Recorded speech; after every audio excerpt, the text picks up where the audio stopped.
সুইজারল্যান্ডের একটা ঘটনা বলছি। রাস্তার পাশে একটি বিড়ালকে পায়খানা করতে দেখে সে পথ দিয়ে যাওয়া সেখানকার এক মন্ত্রী তার গাড়ি থামালেন। বিড়ালটি মলত্যাগ করে চলে যাওয়ার পর সেই মন্ত্রী গাড়ি থেকে নামলেন। পকেট থেকে টিস্যু বের করে সেই মলগুলোকে নিজ হাতে ডাস্টবিনে ফেলে দিলেন।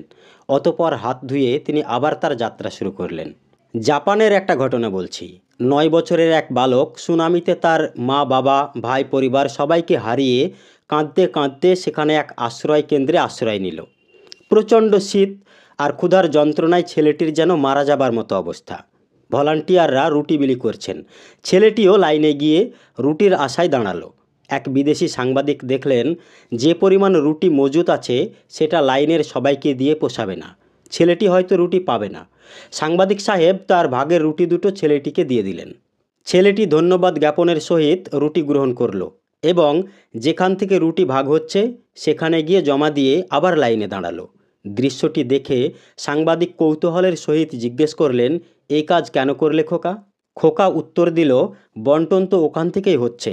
ওনাদের হাতে থাকলে সবাই সমান ভাগ পাবে। তাছাড়া লাইনে আমার চেয়ে আরও ক্ষুধার্ত লোক থাকতে পারে।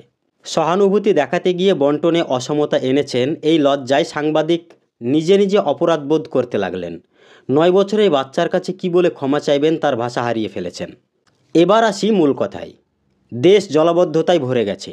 আপনি সরকারকে একটা গালি দিয়ে উন্নয়নের জোয়ারে ভাসছে দেশ, এই বলে একটা উপহাসমূলক স্ট্যাটাস দিয়ে দিলেন। ব্যাস, এখন আপনার কাজ শেষ। একটু দাঁড়ান। হ্যাঁ, আমি আপনাকে বলছি, দেশ শব্দটা উচ্চারণ করতে লজ্জা করেনি আপনার? আজকে কাঁচা বাজার করে পলিথিনগুলো কোথায় ফেলেছেন?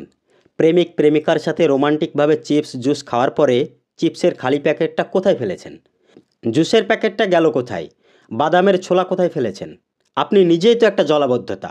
যদি জিজ্ঞেস করি ঠিকমতো ট্যাক্স পরিশোধ করেছেন, তাহলে কি উত্তর দেবেন?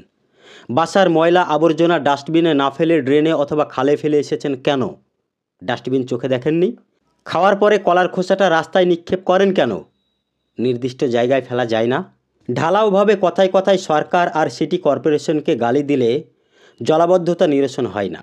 দেশটা শুধু সরকারের না, আপনারও। আমাদের সবাইকে নিয়ে দেশ। আমরা 140 কোটি মানুষ, আমাদের 280 কোটি হাত। এই 280 কোটি হাত যদি একদিন দুর্নীতি না করে, একদিন অফিসে ঘুষ না নেয়, একদিন কলার খোসা রাস্তায় না ফেলে, খালে অথবা ড্রেনে যেখানে সেখানে ময়লা আবর্জনা না ফেলে, তাহলে দেখবেন মাত্র কিছুদিনেই দেশ পাল্টে গেছে। চলুন প্রত্যেকে নিজ অবস্থান থেকে এগিয়ে আসি। দেশের জন্য দৈনিক অন্তত একটা ছোট ভালো কাজ করি। 140 কোটি মানুষ দৈনিক 140 কোটি ভালো কাজ করবে।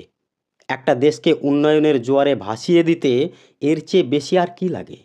আসুন শুরু করি। নিজেকে পাল্টাই, সমাজ দেশ পাল্টে যাবে।